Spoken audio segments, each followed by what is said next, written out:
ഇന്നെൻ്റെ വീട് എന്തൊക്കെ കഴിച്ചെന്നുള്ള വീഡിയോ ആണ് കേട്ടോ. അവൻ രാവിലെ നേരത്തെ എണീച്ച് വന്നിട്ടുണ്ടായിരുന്നു. അപ്പോൾ ചെറിയ ചൂടോടെ ഞാൻ കുറച്ച് കഞ്ഞി കൊടുത്തു. ഉപ്പേരി ഒന്നും അങ്ങനെ വേണമെന്ന് നിർബന്ധമൊന്നുമില്ല. പിന്നെ അവന് കുറച്ച് തൈര് വേണമെന്ന് പറഞ്ഞപ്പോൾ തൈര് എടുത്ത് കൊടുത്തായിരുന്നു.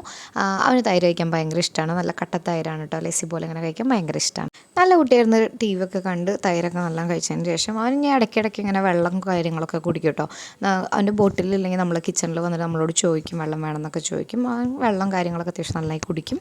പിന്നെ അത് കഴിഞ്ഞ് അവൻ പഴം വേണമെന്ന് പറഞ്ഞിട്ട് പഴം കുറച്ചിങ്ങനെ കട്ട് ചെയ്ത് കൊടുത്തു. അപ്പോൾ അവൻ അതും നല്ല രീതിക്ക് തന്നെ കഴിച്ചു. കുഞ്ഞു ബേബി അത് ഇങ്ങനെ തട്ടിപ്പറിക്കാൻ വേണ്ടി ഇങ്ങനെ നിൽക്കുന്നുണ്ട് കേട്ടോ. പിന്നെ കുറച്ച് കഴിഞ്ഞ് ഒരു ഉറക്കമൊക്കെ കഴിഞ്ഞതിന് ശേഷം ഒരു 4 മണിയൊക്കെ ആയപ്പോൾ അവന് റാഗിയുടെ കുറുക്ക് കൊടുത്തായിരുന്നു കേട്ടോ. പിന്നെ ഡിന്നറിന് ചോറും ബീഫ് ഫ്രൈ ചെയ്തതും കുറച്ച് രാവിലത്തെ പയറുപ്പേരും പിന്നെ സാമ്പാർ എന്തോ ലേശം ഉണ്ടായിരുന്നു. പക്ഷെ അവൻ അതൊന്നും കഴിച്ചില്ല. പയറുപ്പേരി കൂട്ടി അവൻ ചോറുണ്ട്. ലാസ്റ്റ് അവൻ ബീഫ് ഫ്രൈ ചെയ്തതൊക്കെ കഴിച്ചു കേട്ടോ. പിന്നെ അവന് ജ്യൂസ് വേണമെന്ന് പറഞ്ഞപ്പോൾ ഫ്രിഡ്ജിൽ ഇരിപ്പുണ്ടായിരുന്നു കരിമ്പിൻ്റെ ജ്യൂസ് എടുത്തു. ഇതങ്ങനെ എപ്പോഴും കൊടുക്കാറൊന്നുമില്ല കേട്ടോ. അപ്പോൾ അത്രയേ ഉള്ളൂ.